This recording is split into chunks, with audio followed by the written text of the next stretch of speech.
함께 보실 하나님의 말씀은 사도행전 13장 4절에서 12절인데요. 일어서실 수 있는 분들은 일어서셔서 저하고 한 절씩 교독하고 마지막 절 같이 읽겠습니다.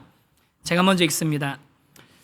두 사람이 성령의 보내심을 받아 실루기아에 내려가 거기서 배 타고 구브로에 가서 살라미에 이르러 하나님의 말씀을 유대인의 여러 회당에서 전할세 요한은 수행원으로 두었더라. 온 섬 가운데로 지나서 바보에 이르러 바 예수라는 유대인 거짓 선지자인 마술사를 만나니 그가 총독 서기오 바울과 함께 있으니 서기오 바울은 지혜 있는 사람이라 바나바와 사울을 불러 하나님의 말씀을 듣고자 하더라.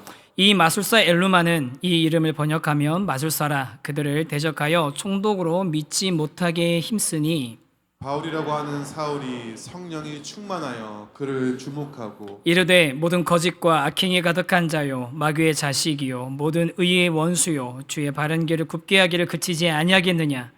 보라 이제 주의 손이 내 위에 있으니 내가 맹인이 되어 얼마 동안 해를 보지 못하리라 하니 즉시 안개와 어둠이 그를 덮어 인도할 사람을 두루 구하는지라. 같이 읽습니다.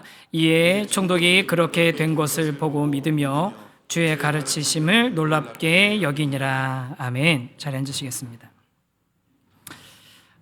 이제 사흘 후면 지방자치단체장을 뽑는 선거가 있습니다. 우리 생활과 가장 밀접한 지도자를 뽑는 그런 중요한 날이니까요. 투표권을 가지고 계신 분들은 모두 다 반드시 투표하시기를 부탁을 드립니다. 이제 그러면 여러분 어떻게 누구에게 어떤 기준을 가지고 투표하실 겁니까? 제가 누구에게 투표하실 겁니까? 약간 이제 긴장하시는 분들 있으시죠? 긴장 안 하셔도 됩니다. 사실 이제 이런 얘기를 하면 긴장하시는 이유가 교회가 정치 이야기를 이제 좀 다루기가 어려워진 시기가 됐습니다. 불편한 얘기가 된 거죠, 정치 이야기는. 뭐 이유는 뭐 여러 가지가 있지만 무분별하고 또 문제 있는 그런 소수의 목사들이나 교회들 그들이 했던 그런 일들 때문에 그렇다는 거 뭐 또 논외로 하더라도 또 최근 몇 년 동안 기독교가 특정한 어떤 정파와 연결되어 있다라는 그런 인식도 이 사회에 좀 가득합니다. 게다가 또 요즘 유튜브 시대지 않습니까? 그래서 설교 때 어떤 특정한 정치적인 입장을 얘기하면 박제된다고 하더라고요. 그래서 막 끊임없이 공격당하고 문제가 되는 그런 시대다 보니 설교에서 아예 이제 다루지 않는 주제가 돼버린 거죠. 피해야 되는 그런 주제가 된 겁니다. 웬만하면 다 피합니다. 그런데 그러다 보니까 또 반대로 어떤 현상도 있냐면요. 시대에 대해서, 사회에 대해서, 정치에 대해서 성경적이고 바른 기준을 제시하거나 길을, 방향을 교회가 제시를 해줘야 되는데 아무 말도 하지 않으니까 이 교회는 도대체 세상과 분리된 교회야? 이런 마음을 가지면서 교회의 괴리감을 느껴서 교회를 떠나는 사람들이 있다는 얘기도 들려옵니다. 뭐 이러나 저러나 정치 얘기는 해도 어렵고 안 해도 어려운 그런 주제가 돼버린 겁니다. 저도 이제 우리 순장님들이나 우리 성도님들에게 가끔 이제 강조하는 부분이잖아. 교회 안에서는 정치 얘기하지 마십시오. 이 얘기는 자기가 어떤 뭐 쪽을 지지를 하든 그런 걸 가지고서 여기서 논쟁하지 말라는 이야기지 그리스도인들은 정치에 관심을 가지면 안 된다는 얘기가 절대 아닙니다. 여러 차례 제가 말씀드린 게 있습니다. 우리는 그리스도인들은 세상을 바라보는 기준, 틀이 있어야 되는데 특히 우리는 성경을 보는 데에서 그치는 게 아니라 성경을 통해서 세상을 볼 수 있어야 되고 그걸 가리켜서 뭐라고 한다고 그랬습니까? 세계관이라고 했지 않습니까? 우리 모두가 성경적인 세계관을 가지고 있어야 되는데 그 성경적으로 세상을 바라보는 그 내용 안에는 당연히 현실 정치도 포함이 되어 있습니다. 잘 아시는 우리 종교 개혁자들이 있죠.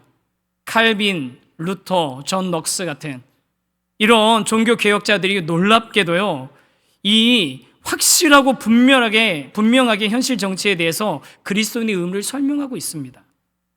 칼빈은요, 기독교 강요 사권에서 정치 지도자의 자격과 그리스도인의 의무, 그리고 시민의 저항권과 선택에 대한 의무를 이야기하고 있고요. 마틴 루터는 두 왕국 이론이라는 걸 얘기해서 하늘의 시민으로서의 우리 그리스도인, 그리고 이 땅에서 살아가는 그리스도인, 두 왕국에 속한 우리의 지위에 대해서 이야기하면서 그 이야기가 이후로도 현재까지도 많은 그리스도인들에게, 신학자들에게 세상을 어떻게 볼 것인가, 그리스도인 세상을 어떻게 살 것인가, 그 이야기하는 이론적인 근거가 되고 있습니다. 이 종교개혁자들이 얘기하는 그 공통점은 뭐냐면요, 현실 정치가 영적인 일이고 세상의 지도자를 세우고 정치에 참여하는 일이 하나님의 공의를 이 땅 가운데 실현해 가기 위한 중요한 과정이라고 이야기하고 있습니다. 그래서 정치에 대한 방관이나 불의한 지도자가 세상을 망치도록 내버려 두는 것은 이웃 사랑의 계명을 어기는 것이고 심지어는 직무유기라고까지 이야기합니다. 제 얘기가 아니라 우리 종교 지도자들, 우리 종교 개혁자들, 우리 종교 개혁의 그 신앙의 전통 따라서 이곳에 있는 것 아닙니까? 그런 관점으로 우리 지난주에 다 나누지 못했던, 오늘 읽었던 말씀, 지난주에 읽었던 말씀의 뒷부분이잖아요. 오늘 말씀 다시 설교를 준비하다 보니까 지난주에 준비했던 설교 내용들 말고 좀 이 시대의 이 상황에 우리에게 주신 하나님의 뜻이 있는 것 같아서 좀 다시 말씀을 준비하게 됐습니다. 제목은 복음, 현실 정치와 만나다입니다. 이 시기에 우리가 세상을 어떻게 보고 어떤 기준을 가져야 될지 말씀을 가지고 한번 생각을 한번 해봤으면 좋겠거든요. 우리 첫 번째 주제 한번 같이 한번 나눠보겠습니다. 시작. 그리스도인이 정치인을 보는 법. 그리스도인들이 정치인을 보는 법. 오늘 본문에 보면 구브로, 키프로스라는 섬이거든요. 이 섬에 도착한 바나바와 사울 일행이 이 섬 전체를 가로질러 산 지역에 도착합니다. 바보라는 지역에 도착합니다. 거기서 로마 정치 권력의 최상부에 있는 총독인 서기오 바울과 만나게 되거든요.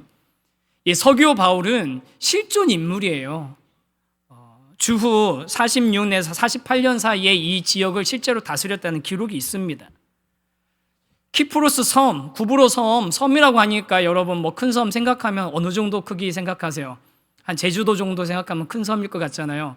키프로스 섬은 제주도 한 10배 정도 되는 굉장히 큰 섬이에요. 그리고 여기에 총독인 이 서기오 바울은요, 신분적으로나 지위로나 아주 높은 귀족 계급의 굉장히 고귀한, 그리고 정치 엘리트인 사람이었습니다. 그리고 이 서기오 바울, 총독인 서기오 바울에 대해서 누가가 이렇게 묘사하거든요. 우리 7절입니다. 7절 말씀 같이 한번 읽겠습니다. 시작. 그가 총독 서기오 바울과 함께 있으니 서기오 바울은 지혜 있는 사람이라 바나바와 사울을 불러 하나님의 말씀을 듣고자 하더라. 서기오 바울이 어떤 사람이라고 표현되어 있습니까? 지혜 있는 사람이다. 이게 뭐 단순히 머리가 좋고 똑똑한 사람을 의미하는 걸까요? 그렇지는 않은 것 같습니다. 이 사람은 진리를 분별할 수 있는 사람, 혹은 진리를 추구하는 사람이었던 것 같습니다. 이게 정치적인 영리함과는 좀 다른 것 같아요. 왜냐하면 보세요. 지금 바나바와 사울 일행은 이 지역을 방문한 일종의 뜨내기입니다. 이방인이에요. 그런데 그들이 하나님의 말씀을 전하고 많은 사람들이 거기에 감명을 받고 변화되는 모습을 보고서 서기오 바울이 어떤 선택을 합니까? 그들을 불러서 그들이 가르치는 말씀을 듣고자 했다 합니다. 적어도 진리에 대한 겸손함을 갖추고 있는 지도자였다는 겁니다. 저는 이 모습을 보면서 세상 현실 정치의 지도자가 갖춰야 될 중요한 덕목 하나를 발견하거든요. 자기의 지위나 권력에 취하지 않고 겸손하게 배우려고 하고 진리를 탐구하려고 하는 이런 모습, 그런 모습이 저는 이 땅에 있는 지도자들이 갖춰야 될 중요한 모습이라고 생각합니다. 여러분, 우리가 잘 아는 존 파이퍼 목사님이 지도자에 대해서, 지도자의 성품에 대해서 이런 중요한 얘기를 했습니다. 지도자는 정책과 공약 못지않게 그 사람의 개인적인 성품과 도덕성, 겸손, 정직, 절제 같은 성품이 그 사회를 건강하게 유지하는 데 결정적인 요소라고 합니다. 왜냐하면요, 지도자가 교만하거나 거짓되거나 무절제하거나 부도덕하면 그가 내세우는 정책이 아무리 좋더라도 국가와 공동체를 영적으로 파괴하기 때문이라는 거죠. 한번 생각해 보세요. 정치 지도자는 그 사회의 모델이 될 수밖에 없는 거지 않습니까? 만약에 그 지도자가 거짓말을 해도 괜찮다는 것을 세상에 드러나게 되면 그 사회 전체가 거짓에 무뎌지는 것입니다. 만약에 지도자가 반칙과 무절제를 보여주면 그 사회의 문화가 그 방향으로 자연스럽게 흘러가게 되는 겁니다. 그래서 지도자의 성품은 정책 효과보다 훨씬 더 넓고 깊은 영향을 미친다는 거죠. 구약 성경에 보면 선지서들이 있습니다. 선지서에 보면 맨날 선지자들이 막 책망하고 나무라는 내용들이 써 있잖아요. 그런데 책망하고 나무라는 그 대상들이 누굽니까? 주로 왕들, 제사장들, 지도자들이에요. 귀족들. 왜 그렇습니까? 왕이나 지도자들의 죄나 타락은 한 사람의 일탈이 아니라 나라, 민족, 공동체의 일탈로 자연스럽게 이어지기 때문입니다. 그래서 저와 여러분, 이 현실 세계 정치에서 지도자들을 바라볼 때, 좋은 지도자를 찾고자 할 때 그의 유능함과 함께 반드시 그의 성품과 도덕성을 살펴볼 수 있으면 좋겠습니다. 그런 면에서 이 키프로스 구브로의 총독인 서기오 바울은 비교적 바람직한 지도자상을 가지고 있었던 것 같아요. 지혜롭기도 하고 바울 일행이 전하는 하나님의 말씀, 진리에 대해서 무시하지 않고 받아들이고 하려는, 진리를 탐구하는 그런 좋은 태도를 가지고 있었던 거죠.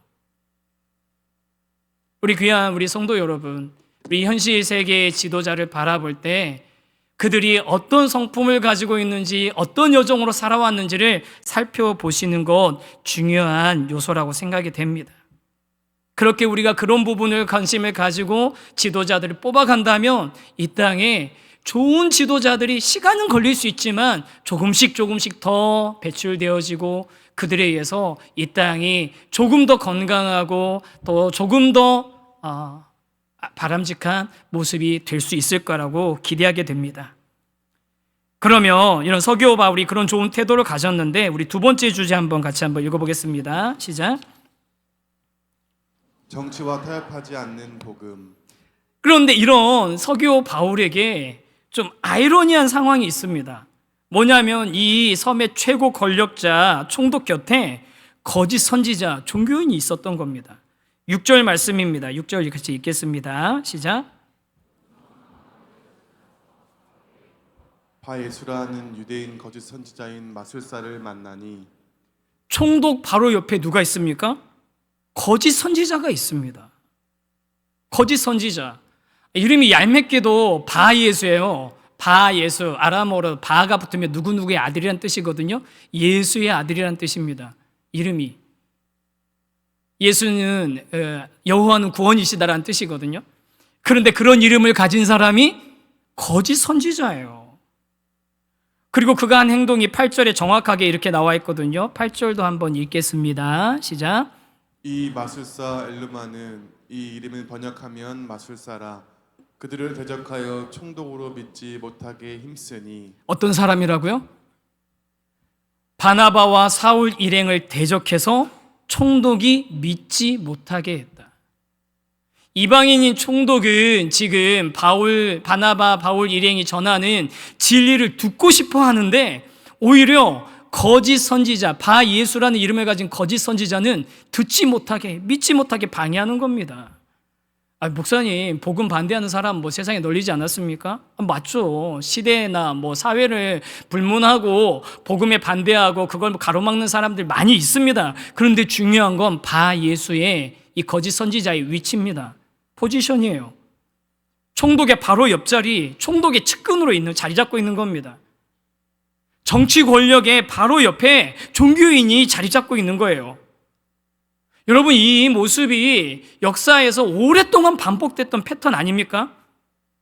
종교가 정치 권력 옆에 자리 잡고 그 권력을 유지하기 위한 도구마, 교리를 제공하고, 그리고 교회는 그 정치 권력을 힘입어서 영향력을 행사하고 지배력을 행사하고. 여러분, 이게 다른 종교들만 거짓 종교, 이단들만 해당되는 게 아니에요. 유럽의 역사를 보십시오. 정치와 종교가 함께 갔을 때 어떤 일이 일어났습니까? 진리를 더 탐구하고 하나님의 거룩한 나라를 이루어 갔습니까? 그 반대가 됐습니까? 반대가 되는 거죠. 진리를 차단하는 역할을 하는 겁니다. 누가 누구를 이용한다는 차원이 아닙니다. 이건 공생관계가 되는 거예요. 둘이 서로 필요가 딱 맞아떨어지는 거죠. 그래서 이런 관계가 굳건해질수록 어떻게 되는 겁니까? 결과적으로 진리가 가로막혀지는 겁니다. 예전에 제가 청년 때 어렸을 때 그런 얘기들 많이 들었습니다. 기독교인들이 정당을 세우고 기독교인 리더가 지도자가 되고 기독교인 대통령이 나오고 그래야 되는 것 아니냐라고 그런 얘기들 하는 거 많이 들었습니다. 목사님, 정당에서 기독교가 정당이 적극적으로 영향도 행사해야 되고 수백만 기독교인들이 선거에 영향력 행사해서 기독교 무시 못하게 해야 되는 것 아닙니까? 그런 주장하시는 분들 얘기도 있습니다. 또 이런 얘기도 하시죠. 적어도 기독교적인 가치를 지닌 정당 지지해야 되는 것 아닙니까? 그런 정당이 분명히 있는데 왜 그런 얘기 하십니까? 이런 얘기 하실 수도 있죠. 그럼 제가 다시 묻고 싶습니다. 여러분, 속으로만 대답하세요. 겉으로 대답하시면 안 돼요. 여러분의 정치 성향 드러나지 않게 그냥 속으로만 대답하세요. 우리나라의 대표적인 두 정당이 있는데 그 정당 중에 어느 정당이 더 성경적입니까? 어느 쪽이든 거기가 더 성경적인 거 맞습니까? 여러분, 제가 오늘 자꾸 뭐 종교개혁자들 얘기하고 존 파이퍼 목사님 얘기하고 이제 또 팀 켈러 목사님 얘기할 거거든요. 제 얘기가 아닌 거예요. 네, 팀 켈러 목사님, 우리 목사님들의 목사님이라고 얘기하는 팀 켈러 목사님이 2018년 뉴욕 타임즈 오피니언란에다가 이런 글을 기고를 했습니다. 제목이 How do Christians fit into the two-party system? 그리스도인들이 양당 체제에 적응할 수 있는가? 미국도 공화당, 민주당 양당 체제잖아요. 진보 보수 양당 체제잖아요. 그럼 그리스도인들이 이 양당 체제에 적응할 수 있는가라는 질문인 거예요. 결론은 뭐겠습니까? 그러지 못하다는 거예요. 현대 정치의 양극화 속에서 교회가 중심을 잡아야 하는 이유를 설명하는 기고문이거든요. 내용의 핵심은 이렇습니다. 성경이 요구하는 정의와 도덕의 기준이 보수나 진보라는 단일 플랫폼에 결코 묶일 수 없다는 겁니다. 한 번 더 말씀드릴게요. 성경이 요구하는 정의와 도덕의 기준이 보수나 진보라는 단일 플랫폼에 결코 묶일 수 없다는 겁니다. 왜냐하면 성경은 그 모든 것을 다 담고 있기 때문입니다.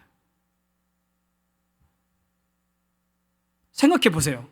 성경은 자유와 생명의 존엄을 지키는 그런 보수 진영의 이야기도 하고 있습니다. 분명히 하고 있습니다.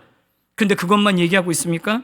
동시에 가난한 자, 이주민, 연약한 자, 소외된 자, 그런 자들에 대한 사회 정의와 보호도 분명하게 중요하게 여기고 있습니다. 그건 진보의 가치잖아요. 그런데도 불구하고 교회가 만약에 특정 어떤 정당이나 특정 어떤 이념을 지지한다면, 절대적으로 그것을 지지한다면 그것은 정당이나 이념의 신여, 한여가 돼버리는 겁니다. 오늘 세례식 때문에 우리 청년들도 오고 청소년들도 왔기 때문에 이건 중요한 세계관 이야기예요. 여러분 잘 들으세요. 주변에서 막 그냥 겉멋들어서 하는 얘기들에 여러분 휩쓰이지 마세요. 요즘 젊은 젊은 보수층들이 많이 있다는 얘기도 있는데 저는 괜찮다고 생각합니다. 젊을 때부터 정치적인 신념 가지고 잘 그런 사회를 만들려고 노력하는 거 괜찮아요. 그런데 그 중에 일부 사람들이 뭐라고 얘기하냐면 기독교인이라면 반드시 보수여야 한다는 말을 하고 있습니다. 근데 저는 그건 동의하지 않습니다. 동의할 수 없어요. 또 어떤 후보를 지지하는 것은 기독교인이 할 수 없는 일이다라고 말하는 목회자들이 있습니다. 저는 지지할 수 없습니다. 저는 저의 정치 신념과 상관없는 거예요. 목사의 양심으로 말씀드리는 겁니다. 여러분 그런 얘기는요, 성경 얘기, 믿음의 얘기가 아니라 무슨 얘기입니까? 정치 구호인 거예요. 여러분 그 정치 구호에 속지 마세요. 특히 젊은 우리 청소년들, 청년 여러분, 특정 정치 이념이 성경적인 것처럼 포장하는 이들이 다 예수, 이름은 예수가 들어가 있는데 실상은 예수를 막는, 진리를 막는 행태인 겁니다. 여러분, 여러분 각자 정치적인 신념 가지셔야죠. 확신을 가지고 투표도 하시고 지지도 하셔야죠. 하십시오. 하지만 여러분 그 확신은 도대체 뭐에 근거한 겁니까? 뭐에 근거한 겁니까? 성경 말씀에서 나온 근거입니까? 성경의 가치관을 가지고 판단하신 겁니까? 아니면 여러분의 지금 유튜브에 좋아요, 구독 눌러 있는 그 정치인 때문에, 아니면 그런 정치 패널들 때문에 그런 성향을 여러분 갖게 되신 겁니까? 오늘 집에 가시면 여러분 적용하고 실천하실 일이 하나 있습니다.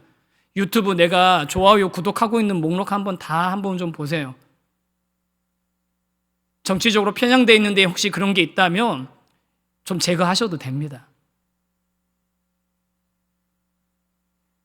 이게 조금 논리적인 비약이라는 거는 제가 알지만 이렇게 말씀드리고 싶습니다. 여러분, 정치로 복음을 해석하고 있으십니까? 아니면 복음으로 정치를 해석하고 있으십니까? 비약이고 약간 과장이지만 정치로 복음을 해석하는 사람이 바로 바예수 엘루마입니다. 그는 진리는 중요하지 않은 거예요. 자신이 서기오 바울 총독에게 미칠 영향력, 정치적 지위가 중요했던 겁니다. 목사라는 타이틀을 내세우면서 성경에 있는 이야기를 하고 있지만 자신의 정치적인 입장을 대변하기 위해서 강단을 이용한다면, 설교를 한다면, 성경을 가져다 쓴다면 그거는 바예수 엘루마인 거예요. 정치와 야합하는 겁니다. 그리고 그렇게 정치와 야합하는 종교인들은 복음이 전해지는 것을 막는 방해꾼인 겁니다. 여러분 조심하십시오. 어떤 진영이든지 그런 사람들로부터 도망치십시오. 근데 제가 이제 그런 분들이 왜 이렇게 말을 잘하는지 모르겠어요. 말은 막 너무 청산한 유수야. 듣고 있으면 막 그런 것 같아. 저는 이 원고 써놓고서도 원고 써놓은 것도 막 잘못 읽어가지고 막 버벅거리는데 말 잘한다고 진리는 아니잖아요.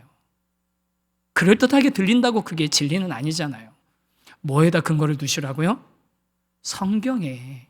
성경을 통해서 보자고요. 복음을 통해서 보자고요.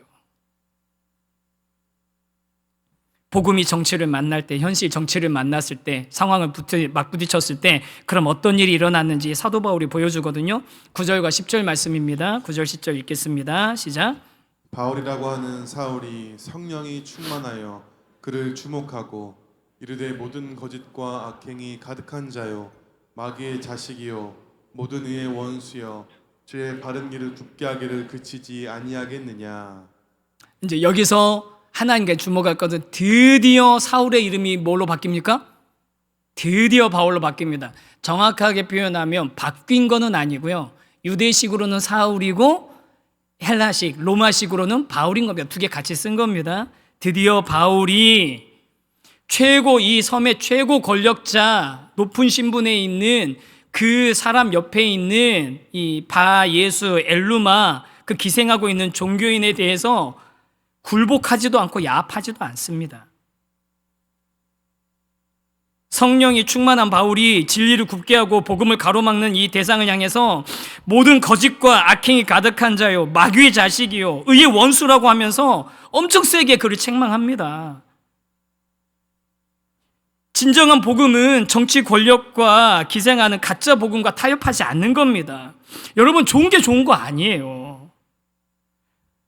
바예수를 잘 구슬려 가지고 복음 전할 수 있는 청독에게 복음 전할 수 있는 기회 만드는 게 더 지혜로운 거 아닙니까? 이런 식으로 생각하면 안 되는 겁니다. 바울이 내가 여러 사람에게 여러 모양이 됐다라고 말했는데 여러분 그거는요 복음을 받아들인 사람의 눈높이가 되겠다는 얘기지 복음과 진리를 막 그냥 아무거나 섞어도 되겠다라고 생각하는 게 아닌 겁니다. 바울은 바예수에 대해서 단호하고 매섭게 꾸짖습니다. 그리고 그가 그 잘못된 행태에 대해서 벌을 받도록 일종의 저주를 하는 거죠. 그랬더니 그가 맹인이 되어서 얼마 동안 해를 보지 못하게 되는 그런 일이 일어납니다. 실제로 그런 일이 일어납니다. 근데 여기서 우리가 주목해야 될 부분은 이게 사도 바울이 무슨 도사 전우치처럼 구름이나 바람 이렇게 술수를 부려서 안개에 어둠 불러내서 바예수를 못 보게 하는 게 그게 중요한 게 아니라 총독의 반응입니다. 12절 말씀입니다. 같이 읽겠습니다. 12절입니다. 시작. 이에 총독이 그렇게 된 것을 보고 믿으며 주의 가르치심을 놀랍게 여기니라. 총독이 어떻게 됐습니까? 믿음을 갖게 됐습니다. 가짜 유사 종교, 복음을 가로막고 있는 거짓 종교인을 책망하고 그를 벌했을 때 오히려 총독이 자기 측근에게 그런 일이 일어났음에도 불구하고 믿게 됐대요. 그리고 그 다음 표현이 중요한데 어떻게 되냐면 주의 가르치심을 놀랍게 여겼답니다. 바예수가 못 보게 된 것을 놀랍게 여긴 게 아니에요. 뭘 놀랍게 여겼다고요? 주의 가르치심을 놀랍게 여겼다. 말씀이 그를 사로잡은 겁니다. 여러분, 여기서 우리가 중요한 원리를 발견하게 되는 거예요. 그리스도인이 이 불완전한 세상을 향해서 끊임없이 드러내야 되는 건 뭡니까? 우리의 정치적인 이념이나 신념이 아니라 이 세상의 진짜 소망은 어디에 있다라는 것을 드러내야 되는 겁니까? 참 복음 안에 있다라는 것을 드러낼 때 여러분, 우리가 정치에 참여하는 것 이상으로, 정치적인 목소리를 내는 것 이상으로 이 세상에 선한 영향력을 미치는 일이 될 줄 믿습니다. 아멘. 우리 그런 균형 있는 마음, 모습으로 이 세상 가운데서 그리스도인으로서 현실 세계를 살아가는 저와 여러분이 되기를 간절히 소망합니다. 그런데 제가 아까 앞에서 처음에 꺼냈던 말씀에 그럼 여러분 누구에게 투표할 겁니까? 라고 한 그 질문에 대해서는 제가 답을 안 드렸잖아요. 그럼 여러분, 우리가 그러면 이 현실 세계에서 누구에게, 어떤 정치인에게 투표를 해야 됩니까? 보면은 다 거기서 거기고 다 그 밥에 그 난물이고 선거 때는 막 그냥 굽신굽신거리면서 정말 종처럼 섬길 것처럼 하다가 막상 그 자리에 올라가면 하나같이 본색이 드러나고 변질되든지 무능하든지 부패하든지 그런 거 우리가 한두 번 봤습니까? 그런 환멸을 느끼시는 분들이 많이 있죠. 맞습니다. 여러분, 어떤 정치인도 완벽한 사람 없습니다. 어떤 정치인도 완벽한 사람 없고요. 그러니 여러분, 아무리 좋아하시더라도 그 정치인을 추앙하지는 마십시오. 여러분, 정치인들이 현대사회에 또 다른 대표적인 우상이 되고 있습니다. 이 사회가 지금 그렇게 되고 있어요. 여러분, 그런데 그 정치인, 어떤 정치인이든지 어느 영역에 있는 정치인이든지 그 사람은 이 사회의 문제를 완전히 해결할 수 있는 메시아가 될 수는 없습니다. 꼭 기억하셔야 됩니다. 대신 우리가 좀 더 좋은 지도자를 찾기 위해서 성경적인 기준을 가지고 그런 지도자를 찾아 나갈 때 앞으로 이 사회가 조금씩 좋아질 수 있게 될 것을 기대하면서 해야 되는 거죠. 그럼 어떤 사람이 그런 사람입니까? 우리 찾기 어려운데요. 저도 이제 많은 글들을 좀 찾아봤는데 그러다가 어떤 분이 이렇게 기고해 놓은 학술지 같은 데다 이렇게 기고해 놓은 것을 제가 이렇게 스크랩 해 놓은 게 있더라고요. 근데 원 소스가 어딘지는 제가 못 찾았어요. 근데 거기에 이렇게 아주 멋진 표현이 있어서 제가 좀 그대로 좀 전해드리겠습니다. 정치가 건강하면 약하고 정직한 사람들이 보호받습니다. 그러나 정치가 부패하면 가장 먼저 가난한 이웃, 돌봄이 필요한 어르신, 우리 아이들이 고통당합니다. 마태복음 5장에서 화평케 하는 자가 복이 있다고 했는데 이왕이면 지역이, 사회가, 나라가 화평하게 되는 것을 목표로 한 자가 있다면 그가 좀 더 좋은 지도자이지 않을까요? 가장 소외된 이웃의 입장에서 어떤 후보가 더 유익이 될 수 있을지를 생각해 보는 것도 좋을 것 같습니다. 좋은 접근 방법인 것 같아요. 좋은 시각인 것 같습니다. 여러분, 우리 투표할 때 어떤 사람의 정책이 나한테 더 이익이 될까? 어떤 사람이 지도자가 되면 나한테 조금 더 유리한 정책을 펼칠까? 우리 그런 생각들 많이 하잖아요. 그런데 이분이 말씀하기는 누가 지도자가 됐을 때 소외된 이웃이 더 보호받고 돌봄받을 수 있을까? 또 누가 지도자가 됐을 때 이 땅에 정의가 세워지고 굽어진 것들이, 무너진 것들이 회복될 수 있을까? 그런 성경적인 하나님 나라의 시각을 가지고 우리가 정치인들을 뽑으려고 노력한다 보면, 그러면 좋은 그런 지도자들이 나올 수 있는 가능성이 있지 않겠느냐라는 좋은 제안이더라고요. 사랑하는 성도 여러분, 이제 말씀을 좀 마치겠습니다. 이렇게 사실 1부 때 했던 내용들에서 좀 뺀 것도 있고 그래서 좀 어설프게 느껴질 수 있지만, 그러나 저와 여러분이 이 땅에서 살아가면서 그리스도인으로서 현실 이 세상 가운데 일어나는 일들을 외면하고 사는 것이 그리스도인다운 것이 아닙니다. 성경적인 기준을 가지고 성경적인 방향으로 이 땅 가운데 하나님 나라를 나를 통해서 이루어가기를 기대하며 기도하며 나갈 때 시간이 걸릴 수는 있지만 저와 여러분을 통해서 이 땅 가운데 하나님께서 기뻐하시는 일들이 생기는 그런 사회가 될 줄 믿고 기도하고 기대하면서 여러분 이번에 투표도 꼭 하시기 바랍니다. 아멘이시죠? 네, 우리 그런 마음을 우리 같이 가졌으면 좋겠습니다.